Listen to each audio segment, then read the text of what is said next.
اسلام کی عمارت کو ڈھا دینے والا 10واں کام۔ مصنف رحمہ اللہ لکھتے ہیں، ترجمہ: اللہ تعالیٰ کے دین سے بے پرواہی کرنے والا جو نہ اس کو سیکھتا ہے نہ اس پر عمل کرتا ہے تو وہ شخص کافر ہے۔ تشریح: اس حکم کی دلیلی آیت ہے۔ ترجمہ: اس سے بڑھ کر ظالم کون ہے جسے اللہ تعالیٰ کی آیات کا آغاز کیا گیا پھر بھی اس نے منہ پھیر لیا، ہم بھی مجرموں سے انتقام لینے والے ہیں۔ سورہ السجدہ آیت نمبر 22۔ پیچھے مذکور دین اسلام سے اعراض اور روگردانی کرنے سے مراد ہے کہ دین اسلام کی بنیادی و عقیدہ کی تعلیم سے بھی لا علم رہنا۔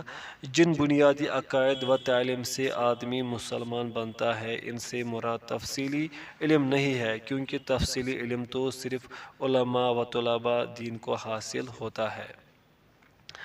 علامہ عبداللطیف بن عبدالرحمن رحمہ اللہ سے اس مسئلے کے متعلق سوال کیا گیا تو آپ نے فرمایا، جب ایمان کی اصل بنیاد موجود ہو تو لوگوں میں ایمان کی کمی بیشی اور اس کے درجات میں تفاوت، اتار چڑھاؤ ہو سکتا ہے، لیکن جب ایمان کی بنیاد ہی نہ ہو، وہ توحید ہی نہ ہو جس کے ذریعے انسان اسلام میں داخل ہوتا ہے، اور اس کے ساتھ ساتھ وہ انسان کلی طور پر دین اسلام سے منہ پھیرے، اعراض کرے، نہ دین کو سمجھے، نہ پڑھے، نہ اس کو اہمیت دے، بلکہ مطلقاً اسلام کی بنیاد سے ہی غافل رہے، تو اسی چیز کو کفر کہتے ہیں۔ فرمان الہی ہے۔ ترجمہ: اور بے شک ہم نے جہنم کے لیے بہت جن اور انسان پیدا کیے ہیں۔ سورۃ الاعراف آیت نمبر 179۔ فرمان الہی ہے۔ ترجمہ: اور جو شخص میرے ذکر سے روگردانی کرے گا اس کی زندگی میں تنگی رہے گی اور ہم اسے روز قیامت اندھا کر کے اٹھائیں گے۔ سورہ طٰہٰ آیت نمبر 124۔ اس کلام کے متعلق علامہ سلیمان رحمہ اللہ فرماتے ہیں، شیخ عبداللطیف رحمہ اللہ کے کلام سے واضح ہو گیا کہ اعراض کرنے سے مراد فرائض و مستحبات کو ترک کرنا نہیں ہے، بلکہ اسلام کے بنیادی عقائد و تعلیمات سے روگردانی مراد ہے، جن عقائد کے ذریعے کوئی اسلام میں داخل ہوتا ہے۔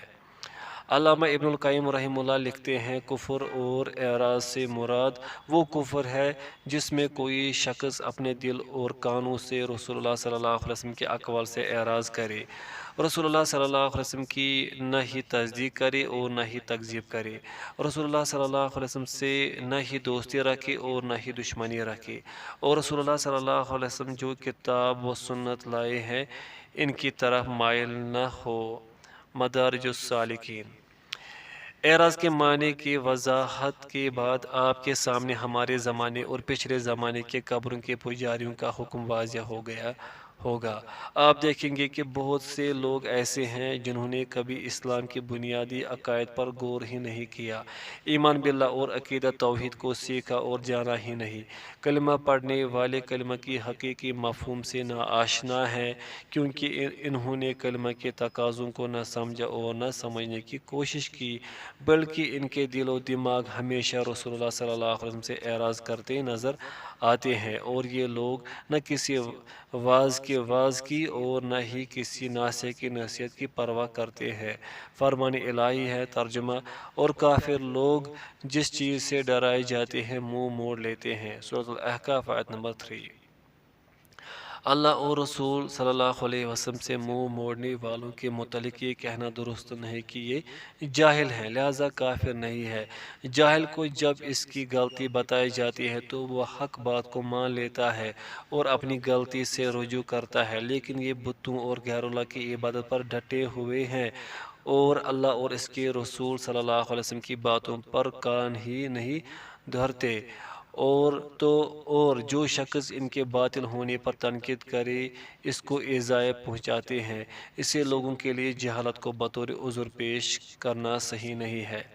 ارشاد باری تعالیٰ ہے۔ ترجمہ: اس سے بڑھ کر ظالم کون ہے جسے اللہ تعالیٰ کی آیات پڑھ کر یاد دلائی گئی پھر بھی اس نے منہ پھیر لیا، یقیناً ہم بھی گناہ گاروں سے انتقام لینے والے ہیں۔ سورہ السجدہ آیت نمبر 22۔ مصنف رحمہ اللہ 10 نواقض اسلام ذکر کرنے کے بعد فرماتے ہیں اسلام کے خلاف ان 10 میں سے کسی بھی عمل کا ارتکاب کرنے والا سنجیدہ ہو یا مذاق کر رہا ہو یا کسی خوف کی بنا پر اسلام کے خلاف عمل پیرا ہو تو ان تینوں حالتوں میں کوئی فرق نہیں ہے۔ اگر کوئی شخص مجبور ہو تو یہ قابل معافی ہے۔ مجبوری کی بنا پر خلاف اسلام عمل کرنے کی دلیل یہ آیت ہے۔ ترجمہ: جو شخص اپنے ایمان کے بعد اللہ سے کفر کرے علاوہ اس کے جس پر جبر کیا جائے اور اس کا دل ایمان پر برقرار ہو، مگر جو کھلے دل سے کفر کرے تو ان پر اللہ کا غضب ہے اور انہی کے لیے بہت بڑا عذاب ہے۔ سورۃ النحل آیت نمبر 106۔ مجبوری کا اظہار قول و عمل دونوں سے ہو سکتا ہے۔ اس آیت میں اس بات کی اجازت ہے۔ شیخ الاسلام محمد بن عبد الوہاب رحمہ اللہ آخر میں فرماتے ہیں یعنی مذکورہ بالا 10 نواقض اسلام سب کے سب بڑی ہلاکت انگیز ہے اور بہت ہی زیادہ لوگوں میں پائے جاتے ہیں۔ ہم اس کی شرح کو شیخ الاسلام محمد بن عبد الوہاب رحمہ اللہ کے تمام شبہات و اعتراضات کو دور کرنے والے کلام کے ساتھ ختم کر رہے ہیں۔ یہ جو آپ نے اپنی کتاب کشف الشبہات میں بیان فرمایا ہے، لکھتے ہیں اس امر میں کوئی اختلاف نہیں ہے کہ توحید کا اقرار دل، زبان اور عمل ہر چیز سے ہونا چاہیے۔ ان تینوں میں سے کسی ایک چیز سے انکار کرنے کی وجہ سے کوئی شخص مسلمان نہیں بن سکتا۔ مثلا اگر کوئی شخص توحید کا علم تو رکھتا ہو مگر اس کا عمل توحید پر مبنی نہ ہو تو وہ سرکش کافر ہوگا، جیسے کہ ابلیس اور فرعون ہوئے۔ بہت سے لوگ یہاں غلطی کرتے ہیں، کہتے ہیں ہاں یہ حق ہے، ہم اس بات کو مانتے ہیں مگر ہم اس حق پر عمل نہیں کر سکتے۔ ہمارے شہر یا ملک والوں کے نزدیک یہ عمل کرنا اچھا نہیں ہے۔ انہیں یہ خبر نہیں کہ کفر کے اکثر لیڈر حق کو جانتے ہیں مگر ان کے پاس بھی حق کو چھوڑنے کے لیے ایسے ہی بہانے ہوتے ہیں جیسا کہ فرمان الہی ہے، انہوں نے اللہ کی آیت کو تھوڑی قیمت میں بیچ دیا ہے۔ سورہ توبہ آیت نمبر 9۔ اس طرح کوئی شخص توحید کا ظاہری عمل تو کرے مگر اس توحید کا دل سے اعتقاد نہ رکھتا ہو تو وہ منافق ہوگا، ایسا شخص کفار سے بھی برا ہے۔ اللہ تعالیٰ کا فرمان ہے بے شک منافقین جہنم کے نچلے گڑھے میں رہنے والے ہیں۔ سورۃ النساء آیت نمبر 148۔ اس مسئلے کی وضاحت اس وقت سامنے آتی ہے جب تم لوگوں کی زبانوں پر غور و فکر کرو گے، تم دیکھو گے کہ لوگ حق کو مان کر بھی عمل نہیں کرتے۔ ان کو دنیاوی نقصان، دنیاوی قدر و منزلت اور لوگوں کی تنقید کا ڈر ہوتا ہے۔ اس طرح بہت سے ظاہری عمل کرنے والے دلی طور پر منافق ملتے ہیں۔ اب تو ہمارے زمانے میں اس سے بھی لوگ آگے جا چکے ہیں کہ خود توحید پر عمل نہیں کرتے، البتہ موحدین سے آمادہ پیکر رہتے ہیں، مشرک حکام کے ہاں ان کی شکایتیں کرتے ہیں تاکہ یہ موحدین ان لوگوں کی دنیاوی مفادات کی راہ میں رکاوٹ نہ بنے۔ اس کے باوجود یہ لوگ ایمان کا دعویٰ کرتے ہیں اور موحدین کے اس عمل پر افسوس کا اظہار کرتے ہیں کہ یہ لوگ اللہ کے دین کے دشمنوں سے عداوت رکھتے ہیں اور اللہ کا قرب تلاش کرتے ہیں۔ موحدین پر اس طرح کے اعتراضات کرنے والے یا ان کی شکایتیں کرنے والے نفاق کے بھی مرتکب ہیں اور توحید کے معاملے میں انتہائی تفریط کا شکار ہے۔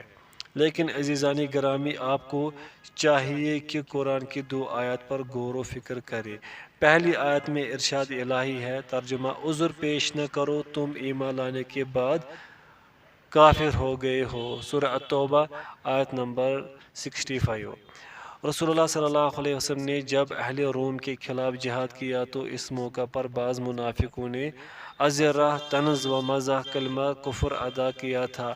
ان کے بارے میں یہ آیت نازل ہوئی تھی، دیکھیے صرف مذاقاً کفر کرنے سے بھی کفر ہوتا ہے تو دنیاوی لالچ، طمع اور حرص، دولت و جاہ کی وجہ سے کفر کرنا کیسا کفر اور کتنا نقصان ہوگا۔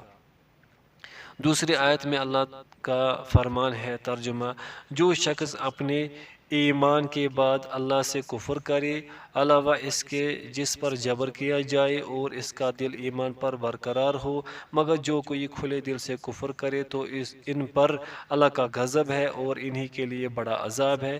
یہ اس کے لیے انہوں نے دنیا کی زندگی کو آخرت سے زیادہ محبوب رکھا۔ سورہ نحل آیت نمبر 106-107۔ اس آیت میں دنیا کو ترجیح دینے والوں کا کوئی عذر اللہ تعالیٰ نے قبول نہیں فرمایا۔ یہ کفر دنیاوی لالچ اور حرص مال کے لیے ہو یا اپنے اہل و عیال، گھر بار اور وطن کی محبت کی بنا پر ہو، اللہ کی نظر میں برابر ہے۔ سنجیدگی سے کفر کیا جائے یا ازیرا مذاق، کفر میں کوئی فرق نہیں ہوتا۔ اس آیت میں مجبوراً کفر کرنے والوں کو اللہ تعالیٰ نے معاف کیا ہے۔ مجبوری کی دو اقسام ہیں۔ اول، اس آیت میں اللہ تعالیٰ نے مجبوری سے درگزر کیا ہے۔ انسان جن چیزوں سے مجبور ہوتا ہے، زبان یا عمل سے دل کے معاملات پر کسی کا اختیار نہیں چلتا، لہذا دل سے تو ایمان پر راضی رہنا چاہیے۔ ثانی، اس آیت سے یہ بھی معلوم ہوتا ہے کہ کفر کرنے کی وجہ دین اسلام سے نفرت و بغض یا کفر سے محبت نہیں ہے، بلکہ صرف دنیا کی زندگی سے لطف اندوز ہونے کے لیے یہ سب مکرو افعال کیے جاتے ہیں، دنیا کو دین پر ترجیح دی جاتی ہے۔ واللہ اعلم۔